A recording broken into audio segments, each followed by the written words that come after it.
Walmart's Black and Unlimited platform is making it easier than ever to support Black-owned brands. When you go to walmart.com/Black and Unlimited, you'll not only get to shop products from Black-owned brands, but also learn about founders like Janelle Stevens of Camille Rose, which specializes in products for naturally curly hair, or the Allison Devon, founder of Teespressa, and there are many more awesome products that you have yet to discover. It's all easy to find with Walmart's Black and Unlimited platform. Join in on celebrating Black brands today and every day at Walmart. We are Black and Unlimited. Visit walmart.com/Black and Unlimited to discover more. That's walmart.com/Black and Unlimited. Welcome to the... Hello. Is this thing on? Can you share a story about a time when you had to overcome a technical disaster or streaming nightmare on the fly? Yeah, every time I go live, dude.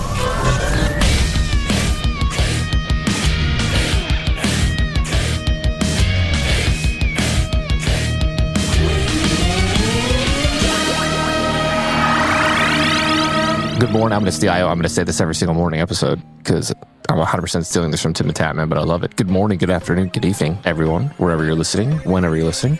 And welcome to the third episode of AFK with Ninja. Third time ever solo recording. Bear with me as I try to not sound like a absolute noob when I'm doing this. But what's going on, everyone? It's your friendly neighborhood Nina.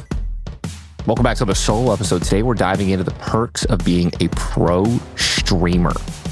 We have a full agenda today, so settle in. We're kicking off a little life update. I'll be cracking open some of today's hottest stories, and after that, we're going to talk about some of the sweet perks and challenges that come with being a pro streamer. And finally, we'll finish off with the surprise segment. I think you're going to love it. You are now tuned in to AFK with Ninja. Welcome to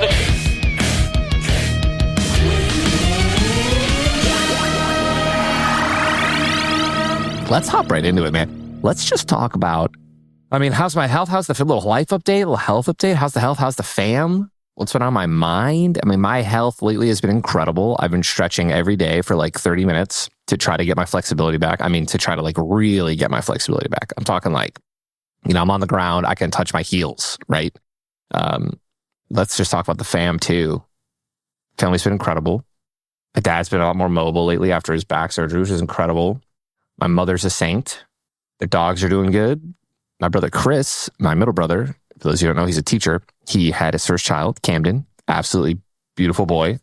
Him and Julie have been doing great. This is his wife, John and Jody.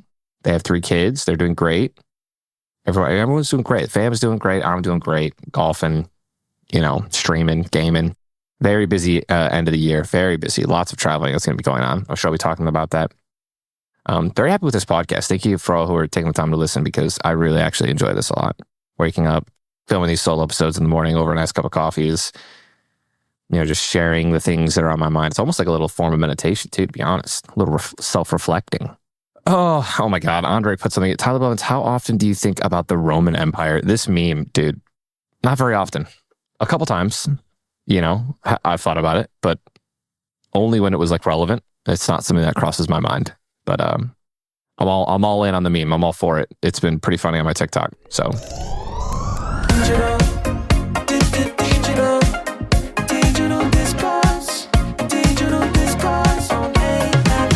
digital discourse. I'm breaking down today's hottest stories. Let me pull this little documento up. Faze Clans CEO Lee Trink.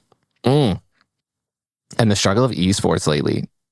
Yeah, what's been going down at Faze, incredibly unfortunate, top to bottom. They went public, right? I don't even remember how much. I think they were like 30. Don't quote me. I think they were like $30, like on the stock market, right? A share. And now they're worth like less than like a penny or something like that. It's tragedy. You don't wish this on any esports, especially because you want esports to thrive. You want all these organizations to thrive. Because then the players thrive. Players thrive. It's great.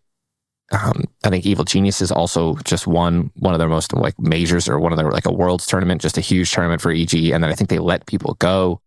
A lot of people don't understand. And you can look at it and just be like, oh, pay these guys, pay the players. And of course you should pay the players, especially after like, dude, you know what I mean? You win a Super Bowl. I think you win like $1 million. I think each player gets like a $500,000 or something for winning the Super Bowl. You get paid when you win something in sports, and you should definitely get paid when you win like a world championship in esports. However, I mean, Evil Geniuses has been around for such a long time, and a lot of these organizations have been around for such a long time that the way that their business started, it just wasn't effective. It wasn't a good business strategy, right? I think that a lot of people and a lot of organizations and a lot of teams were just like, let's pay the players, and, if they win, we do great. But it's like, okay, well, how the heck are we going to make money? Because the percentage of revenue that these teams take is like nothing. Like in terms of the money that they're taking, like it is not enough to sustain the people that are actually working for the company, the players that are playing for, like talking about their salaries and stuff like that. It's not enough. It's not enough. You have to do. I think 100 Thieves has been one of the 100 Thieves Optic Gaming. Really, 100 Thieves, I mean, has kind of set the bar. And I think Liquid has made some great adaptations too. They've done, focusing on really quality merch, doing awesome drops with, Naruto, things like that. Like, you have to be a part of the gaming culture and be bigger than just your team, right? In order to make revenue, sponsors, etc. And it's just a lot of people are cutting back, and hopefully it all gets figured out. It's a very sad day for esports. Moving on to our main segment, the perks of being a pro streamer. So what was the first holy shit, this is epic moment for you that came from your streaming career? Everyone would think of probably all the Fortnite stuff, but if you've been with me for a very long time, I think one of the coolest moments, first off, one of the most, oh my God, holy shit, this is epic moments was when I was able to quit school because I was making like $60K a year, or I was projected to make $60K a year if I kept streaming, playing commercials and making money that way. So, that was on the first couple of months. But I would say my very first wow moment was when I scheduled a 1v1. This is my very first quote unquote event for my live stream, where I scheduled a 1v1 to 1v1 Campy, who was one of the best Halo Reach 1v1ers and Halo 3 player 1v1ers too. He was really good at Halo 3 1v1s. But he was a huge YouTuber. He was the biggest YouTuber for Halo Reach at the time, I think. My whole chat just kept telling me, because I was 1v1. I was doing game battles, dude. I was doing GB 1v1s left and right. Game battles. Everyone was like, dude, you got to 1v1 Campy. You got to 1v1 Campy, because Campy would always just 1v1 and dominate everybody, like 15-0s left and right, just perfections. So I messaged him, and I was like, yo, we should schedule a 1v1 on Friday at 3 o'clock. And he's like, let's do it. So we scheduled it. A week later, it was Friday, and I had on average, I was probably pulling 200 to 300 viewers.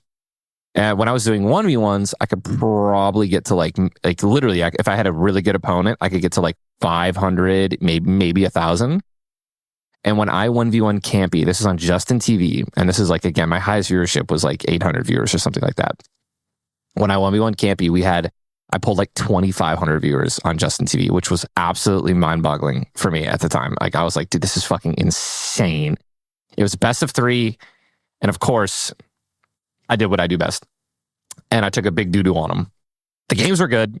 Everyone was loving them, but I won the 1v1. But the viewership was incredible, and I was just like, dude, this is nuts, man. This is the possibilities are endless, right? That was definitely my first holy shit, this is epic moment. What is a wild party experience that came out of being a pro streamer? I mean, dude, one of the craziest parties I've ever. It wasn't even. I mean, it was a cool party experience. I was just it was Victory Extra itself, Towie, and me, and I was just in the city of Chicago. And this is I missed my party years because I didn't go to school, didn't go to a college like that. Or I went to local, and then I went to this one Catholic college for a year. So I never got that party experience, but I did party hardy after the fact. I felt like I kind of made up for it, if you will. And I was in Chicago. I was staying at this awesome apartment, in their awesome apartment. And, we were just pre-gaming and playing beer pong. And then we just went out into the city. And a rumor has it, their thing was haunted. Their apartment was haunted. This is alleged. So I'm kind of telling someone else's story. But we're out and about, right? We're pre-gaming, we're out and about, we're going crazy, we're going clubs, we're going to the clubs, we're drinking, we're getting hammered, we're crazy. It's 3 a.m. on a Friday night, and we're getting Sarpino's Pizza, this place that's still open, or it might be called Siriano's. I kept calling it Sarpino's every time when I was hammered. We get back up to the apartment, and apparently that night, Towie, who was our coach, the coach of our team, and our good friend, felt something on the edge of his bed, like presence, and then like also like they apparently this is not the first time it's happened too. So like, and he never told anyone. He just assumed that everyone else in the house and the apartment had that like experience, right, and that feeling, and like that was happening. And if I known this, I would never have slept over there at that apartment. I've slept over that apartment like several times, like 3 or 4 times. And had I known that there was some sort of experience that was going on there, you wouldn't have catch me outside. How about that? I would have been out of there. So that's probably like off the top of my head, it's really one of like the wildest experiences. And it didn't even happen to me. It happened to my friend. So that was lovely. Where's the coolest place you've traveled due to your career? So when we were with Red Bull, we did this massive tour in Europe. It was really, really cool. We were all over the place. It was France. We went to Austria, I think. And then we also went to Poland. We finished the last stop was in Poland. And that place, dude, we ate at this Michelin star restaurant, which served a serving of vodka before and after each serving, and there were like 10 servings. So we were just absolutely bonkers. We were just bonkers by the end of the dinner. That was our last place. That's where we held the last tournament there in our travel. And it was, dude, so we ended up leaving. So the food was incredible. Again, it was incredible food, incredible vodka. The vodka tasted great too. One was to cleanse your palate, and one was to like pair with the food that was there. And then after we're done, we went next door. And next door was you guessed it, a vodka museum, the Museum of Vodka. And we got a tour around there. I think we were able to have some tastes as well. And then after that, we went to a casino in Poland, which I think was like literally right next to our hotel. We go to a casino. We're gambling until like 5, 6 in the morning. I have to be up at like 9 a.m. for a morning show, for my Poland morning show like interview. And Jess and I got back to our room, and the hotel and Poland gifted us this basket of like, welcome to Poland. Here's the greatest things. And in that basket was a jar of pickles with pickle juice, of course. And we were starving. So we literally drank the entire jar of pickle juice and then ate all of the pickles, literally every single last pickle, and then passed out and woke up 3 hours later, no hangover. And like a champ, I went on and absolutely destroyed the interview. It was great. And it's just crazy to think that pickle juice and pickles saved me from having arguably one of the worst hangovers in my entire life, which is what would have happened because we just drank nothing but vodka for like 12 hours straight. So the coolest place I've traveled, Austria and Poland. But that Poland experience was really dope. Next little topic here on the perks of being a pro streamer. Wait, who are some of the coolest celebrities you've met from your career? So Baker Mayfield and Patrick Mahomes are really cool. Eric Ebron, tight end for the Lions for a little bit. Love him. Now these are like professional athletes, not I guess necessarily celebrities, quote unquote. But those three, like instantly off the top of my head, really chill people. I had a blast just kind of chatting up with them. And then Ebron, every time I see him, dude, he just gives me the biggest hug, and I love his energy. He's awesome. I mean, Ryan Reynolds was a trip, dude. He was very cool as well. The Reynoldator, and that was when we were filming Free Guy. He was dope. I mean, I've interviewed Matthew McConaughey. I would love to meet him. I did a podcast with Matthew McConaughey. He was on one of our episodes. I would love to meet him, dude, and his family. He just seems like such a hoot, such a good dude. Literally one of the most natural episodes we filmed so far, or we've recorded rather. Jimmy Fallon also, personally, I mean, he's offered advice, he's offered help. He always comes and says hello before every show and episode, and we just sit there and we just chat for a little bit, and he's, taking pictures of my family, before, like Jess's family, like just Jimmy Fallon's been an incredible guy as well, personally. And that's pretty much it. There's so many more, but off the top of my head, these are the people that I can give my little 2 cents about. Next little dot here. What are a few unexpected perks or privileges that came with being a pro streamer? Dude, okay, so none. personally, like perks of being a pro streamer. I think that the perk would just be like being like famous or relevant, if that makes sense. And I'll never get this. Unexpected perks, privileges, not paying for certain things. I get it, but I don't get it. And I think it's just so ass backwards. It's so weird. As an influencer, right? As an influencer, you usually have money, right? As a professional streamer, professional whatever, you have money, right? As you make more money, usually you are more famous, or you're getting more notoriety, whatever. People give you things for free that you should be paying for. Like I've been at restaurants and sometimes people like, first off, I appreciate when someone else like tries just to like pay for the meal. I'm always like, dude, I really appreciate it, but come on now. He's like, dude, I want to say I bought Ninja's meal. I'm grateful, but it's like, dude, again, it doesn't make sense because there are so many people then that are just like, oh, dude, donate to a streamer, donating to a millionaire. Imagine, blah blah blah. I get it. I understand when you're looking at it like that, but it's like, sometimes like the managers will, or whoever, if they know who you are, will comp your meal, and it's like, dude, I can afford to pay for this meal. Why are you comping this meal? And then. But I get it because like I would then, they are hoping that I say, yo, what's going on, guys? I just ate at Noodles and Company, and here I'm going to rate it 1 through 10. The customer service was great. I didn't have to pay for a thing. Like, you know what I mean? Like they want me to leave a Keith interview and say that, I had a great experience or, whatever. And then other people go and try it out and then spend the money, right? Like they'll make up the money that they get for giving stuff for free. But that's something that really was unexpected.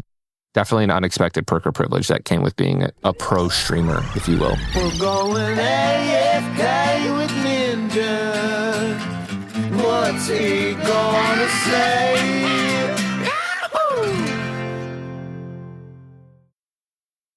Walmart's Black and Unlimited platform is making it easier than ever to support Black-owned brands. When you go to walmart.com/Black and Unlimited, you'll not only get to shop products from Black-owned brands, but also learn about founders like Janelle Stevens of Camille Rose, which specializes in products for naturally curly hair, or the Allison Devon, founder of T-Spressa, and there are many more awesome products that you have yet to discover. It's all easy to find with Walmart's Black and Unlimited platform. Join in on celebrating Black brands today and every day at Walmart. We are Black and Unlimited. Visit walmart.com/Black and Unlimited to discover more. That's walmart.com/Black and Unlimited.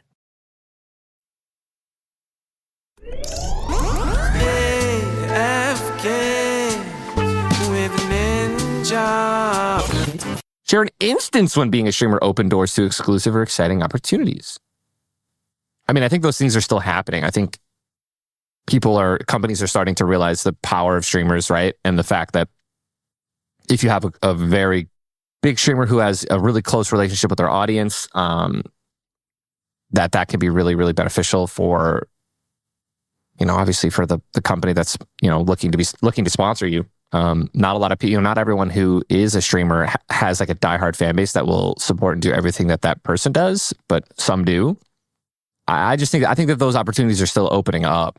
Like there are still a lot of companies that don't even know the power of streaming and like what a streamer could do for their product and their market, right? They're just, the marketing team is just old fashioned and they don't really understand it. And they will. I don't remember a crazy instance where like a door was open or something exclusive and exciting happened because I was who I was as a streamer. I guess like the NFL, right? NFL obviously is always trying to attract new audiences, right? So being a part of the NFL Super Bowl commercial, like the 50-year anniversary, that was one of the coolest things ever. I guess I'll just talk about that. That was hands down one of the coolest experiences ever to be a part of that commercial, and to be able to witness and watch them record some of the lines and some of the films and scenes there. It was insane. Like the amount of talent that was in that room and just being there was crazy. To meet a lot of the players as well, being there and like for them to also equally be as excited to see me and being a part of it too was like really cool. I was absolutely honored to be part of that because again, dude, I've watched the NFL my entire life, like more aggressively now the last like 10 years. But I mean, it's always been a part of my, my Sundays whenever the season's starting, which let's go Lions, baby. And last but not least, on the topic of the perks of being a pro streamer, have you ever had a fan encounter or interaction that left you speechless in a good way or a bad way? Was it a heartfelt fan interaction? Yeah, man. There was this kid in the O'Hare airport. I was on my way to a tournament, I think. And he was with his sister. And it was me and Jess and I were traveling through O'Hare. It was like early in the morning. We're walking through. If you've ever been to O'Hare, there's this area, I forget in between which terminals they are, but there's this area where, I think it's around Terminal 3, where there's just all the flags, like all the country flags are hung up and you're like walking underneath them. So we're walking from there, we're walking to our gate, and there's this kid with his sister, this little kid. He might have been like 6 years old, 7 years old. I wonder if he'll even listen to this someday. But he had food in his hands. He was walking toward us and we were walking toward him. And we like kind of like bumped each other a little bit, like not really. And then he like turned around, I turned around, and he just stood still. His jaw dropped. And then he literally dropped his food, like on purpose. Like he just like, not because we like bumped each other, like he just dropped his food. And his sister's like, what are you doing? And he just starts like crying. So I give him his big hug. We took like a picture. His sister finally understood what was going on too.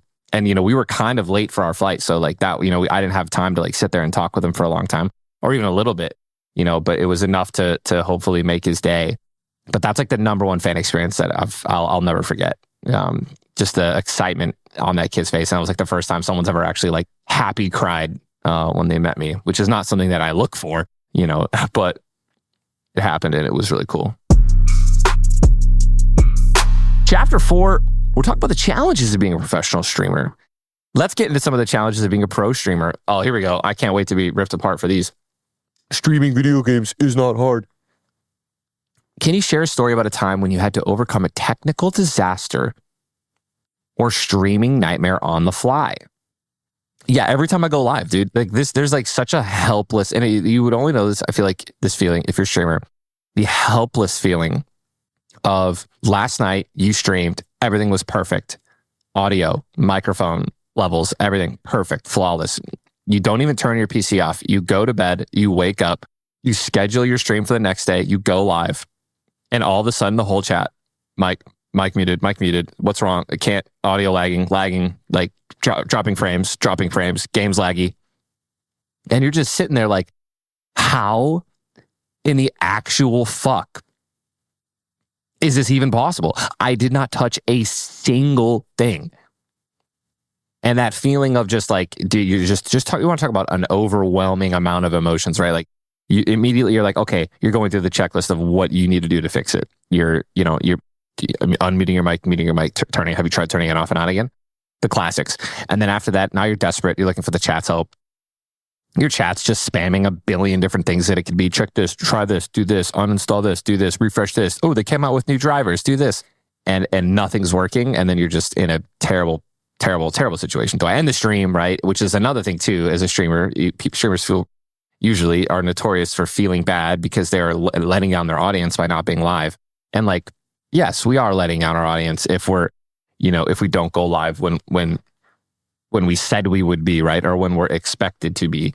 But are we obligated to keep up that, those appearances and being perfect? Like, no.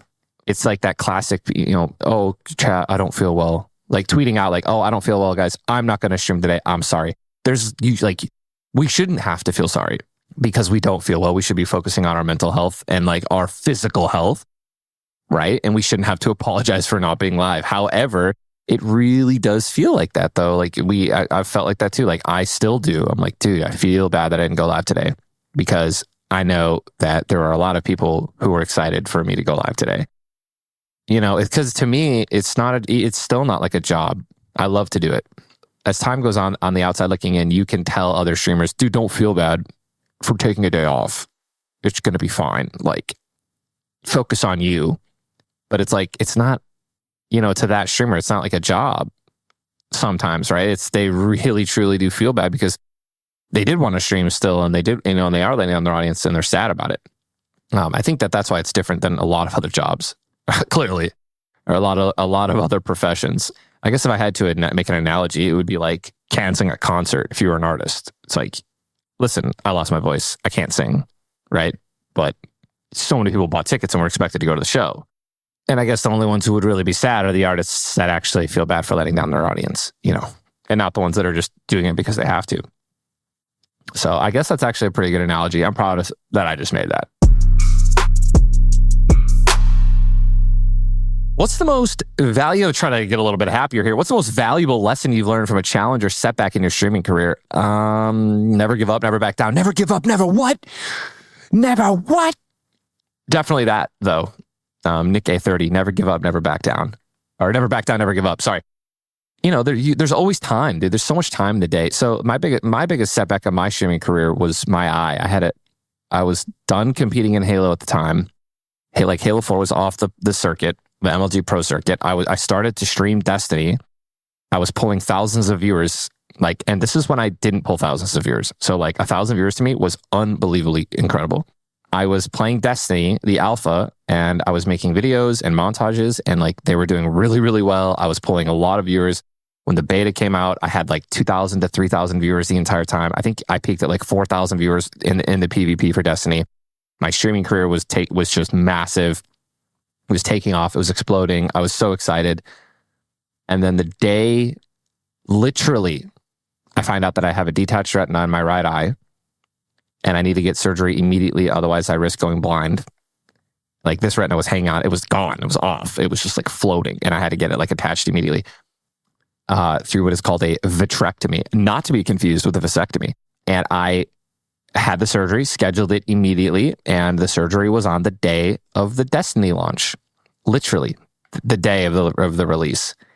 And I had to be, after the surgery, the recovery required me to be face down, my face had to be looking down at the ground for a month straight, so that the gas bubble in my eye that they lasered the retina back, and then they put a gas bubble in my eye. And in order for the gas bubble to push up on the retina to keep it there, gravity, right? I had to look down so that the bubble would roll to the back of my eye and push up against it, kind of like glue, sticking a piece of paper, right? You hold you need to put your hand on the paper when you're gluing it to a wall, and you have to leave it there for a little bit in order for it to dry. It was kind of like that. So I basically couldn't stream for a month. And then when I come back, I couldn't pull more than 300 viewers. I went from being the number one PvP player to I can't pull 300 viewers playing Destiny. And because everyone just moved on. I wasn't big enough, long enough for people to wait for me and want me to come back.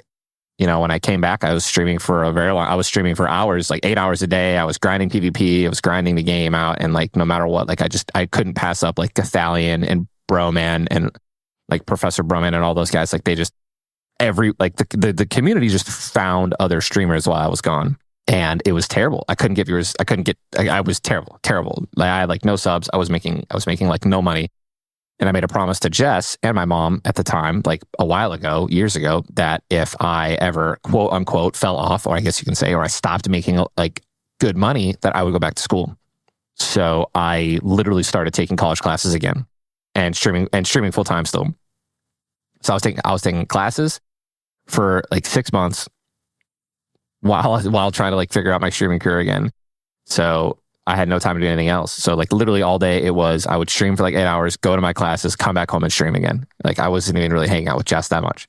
But long story short, I switched back to Halo. I think it picked up professionally again. My stream started doing decent again, and I was able to stop, finishing my classes. But I also I was going to Jess had these modeling events for NOS and other companies where she would hand out these drinks at these promotions, hand out NOS drinks at promotions, right, for money. And I did some of those with her. We literally traveled across the Midwest and did some of that stuff as well. I was, I was willing to do whatever it took to make money and to continue to, support my grind. No, but I don't think I've ever told anyone that. That was, I'm out here at promotions, sitting in the freezing cold, 10 degrees at Rib Mountain in Wisconsin, handing out energy drinks, literally freezing my ass off at a ski resort, which was not fun. So, my lesson there, again, what I learned, never give up, never back down, dude. Never back down, never what? That's that, man. And last but not least, the last little dimple here. How did you separate your personal life from your streaming career? Ew. Personal life or streaming career. I mean, I've done a really good job of it recently, where I've, you just got to find things that you like to do outside of the fact, right? Outside of streaming. So for me, I've started to get other hobbies like golfing and, my dogs, obviously, spending time with Jess, and now spending time with like Tim, Cloaksy, and all those guys up here in Florida. It's been a blast. And I've really been able to like kind of get away from streaming a little bit and just kind of enjoy life and start having more fun, just hanging out. Yeah, I think you just take it one day at a time. It's something that's always kind of going to be something to balance for the rest of my life, which is, fun. Something to look forward to. On AFK with Ninja. Walmart's Black and Unlimited platform is making it easier than ever to support Black-owned brands. When you go to walmart.com/Black and Unlimited, you'll not only get to shop products from Black-owned brands, but also learn about founders like Janelle Stevens of Camille Rose, which specializes in products for naturally curly hair, or the Allison Devon, founder of T-Spressa, and there are many more awesome products that you have yet to discover. It's all easy to find with Walmart's Black and Unlimited platform. Join in on celebrating Black brands today and every day at Walmart. We are Black and Unlimited. Visit walmart.com/Black and Unlimited to discover more. That's walmart.com/Black and Unlimited.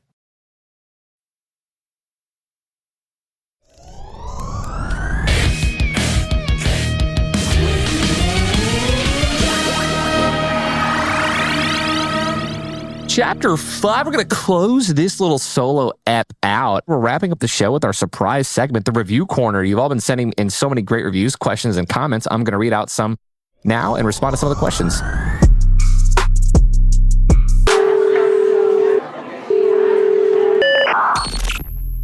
Let's hop right into it. From Liz John 2 days ago. I wasn't sure what to expect with this podcast, but I really enjoyed it and love the topics they discuss. I just wish it had video too. Can't wait for the next episode. Liz, nothing's set in stone. I appreciate the 5-star review.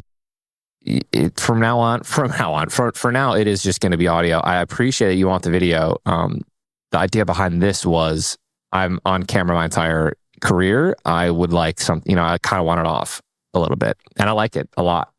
And a lot of my guests do too. When we're doing, being able to tell the guests when they join the call, the first thing to turn off their camera because we don't need it. They're always stoked. And I also think it helps the guests relax a little bit more too, which is nice. So thank you so much though, Liz. Appreciate it. Another 5-star review by professional review person. This is legit. Says, it just makes sense. I didn't know I needed this until I had it. And actually, I don't even have it yet. I'm writing this review before the first episode is even out, but I already know this is going to be an amazing podcast. One of the biggest and best streamers, just chatting up with fellow gamers and celebrities is a perfect combo. Can't wait to listen every week. Thanks, Mom, for leaving that. Wayne says, I used to play Fortnite all the time when I was younger and loved Ninja. I looked up to this man, 20 years old now, don't play Fortnite anymore, but this has brought me back to Ninja. Freaking love this dude. Oh, Wayne, you're the man. Thank you. And our last review says, I think it's quite different from the usual content, and I quite enjoy podcasts in the evenings. Your energy is 299%, but I'm used to it. Can't wait for the next one. Rob Zinho, I'll try to reel in the energy for you a little bit since you listened to him so late. Thank you, man. This is the AFK chat room. AFK chat room. We got some fan tweets questions from Mental XD. How did you deal with the constant mental pressure on you during the times when you were seen as the face of streaming? How did the constant spotlight day in and day out really affect you? What would your advice be to the major creators on how to deal with major stress? I didn't feel the pressure because I didn't have to change for it. I did. I went family friendly for a bit and stopped swearing, and I don't regret that because in my head I was like, I'm just going to do what some parents won't do and just edit or not edit, but what's the word I'm looking for?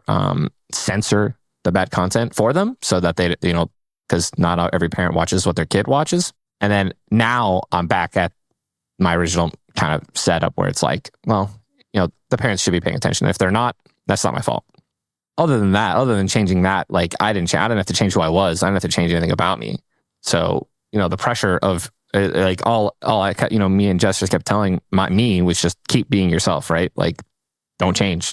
Be the exact person that you are. Goofy, funny, good at video games, loud. So there wasn't too much stress personally.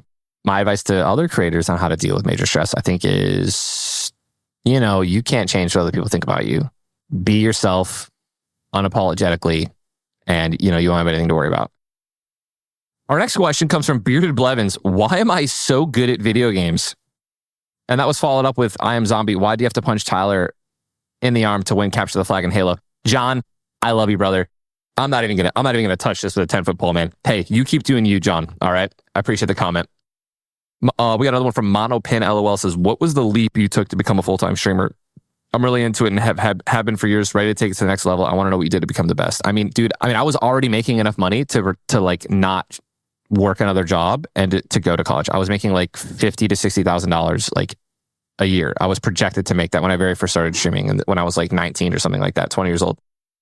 So that, I mean, what I did was I just, it was already there. Right? The proof was already there. I like the proof of concept. So I just had to do it. Right. I would be stupid to not put more time into something that was already being successful. So my advice to you is like, are you seeing growth? Can it sustain you already? And if you're growing and it can sustain you, then there's no reason to not just go all in. So that's my advice. But if you're streaming 4 hours a week, or not 4 hours a week, 4 hours a day, 5 hours a day, and you're not really growing, but for some reason you think that 8 hours a day is going to be it for you, like 8 hours a day will do it. Like that's not how that works. Like you being live an extra 3 hours is not going to make you grow faster or better. So just be thoughtful and be smart. If it makes sense, go for it. You know what I mean? Our next tweet from Dat Guy Philly TTV. How do you handle your workflow from streaming to short form content?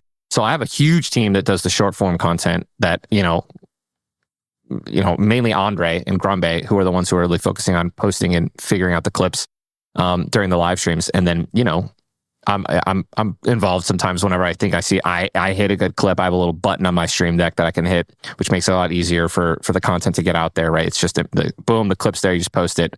From streaming, dude, yeah, from streaming, it's just all me. I just go live and have fun, have a blast. And the short form content, once you get a really good team behind you, it's just kind of like a really well-oiled machine. You know what's coming out. You're like, oh, this is going to be a clip, right? This is going to be a viral clip, or we're going to post this. And you kind of learn as you go. Sometimes clips go viral, sometimes they don't. And it's an ever-growing, never-ending, fun adventure.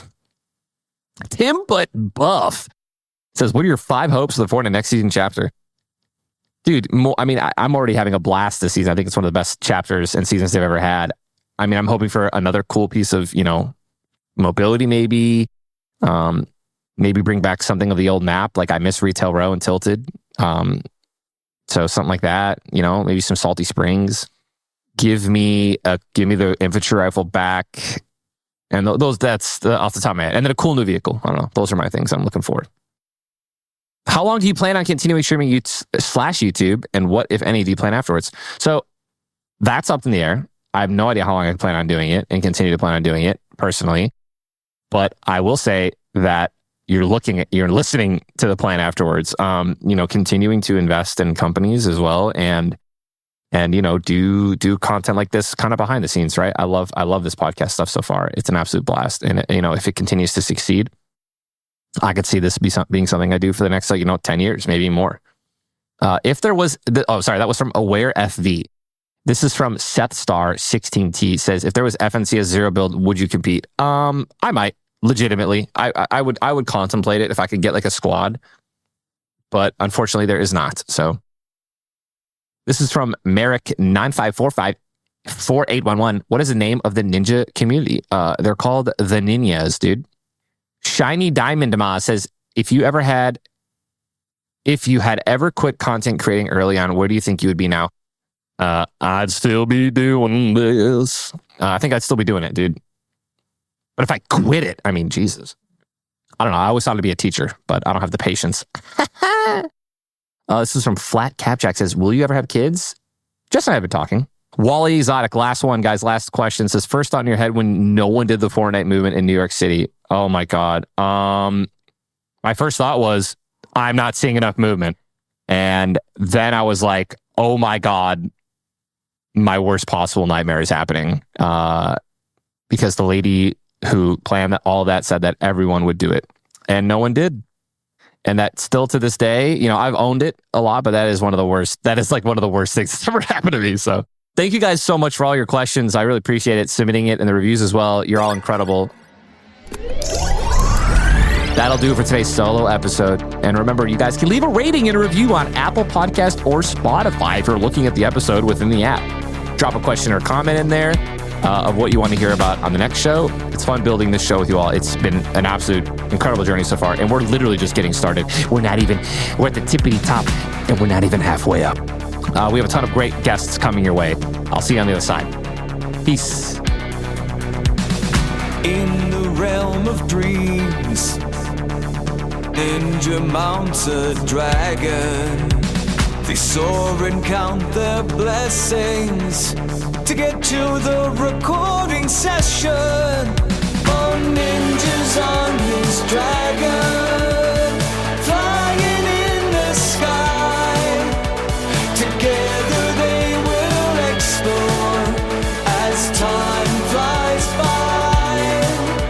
It's AFK with Ninja. Ninja's got a show. It's AFK with Ninja, the best podcast in the world. AFK.